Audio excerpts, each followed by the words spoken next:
তাই চাকরির জন্য বিভিন্ন জায়গায় পাগলের মতো ঘুরতে থাকলাম, ইন্টারভিউ দিতে থাকলাম। অবশেষে আমার চাকরিটা হলো ঠিকই, কিন্তু আমার জীবনে সুখ আসলো না।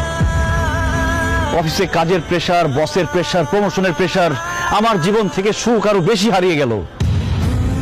এরপরে ভাবলাম, জীবনে যদি একটা বউ আসে তাহলে হয়তো জীবনে সুখ আসবে। বউ আমার পাশে বসে থাকবে, মিষ্টি মিষ্টি কথা বলবে, রান্না করে খাওয়াবে, আদর করে রাতে ঘুম পাড়িয়ে দিবে। তারপর একটা বিয়ে করলাম, কিন্তু তারপর আমার জীবনের সুখ আসে নাই। অফিসের প্রেসারের সাথে আমার জীবনে আরেকটা প্রেসার যোগ হলো, সেটার নাম হচ্ছে বউয়ের প্রেসার। কাজের জন্য অফিসে বেশি সময় দিলে বউকে সময় দিতে পারি না, বউকে বেশি সময় দিলে অফিসে সময় দিতে পারি না, বউকে বেশি সময় দিলে অফিসে বসের ঝাড়ি খেতে হয়, অফিসে বেশি সময় দিলে বউর গোমরা মুখ দেখতে হয়।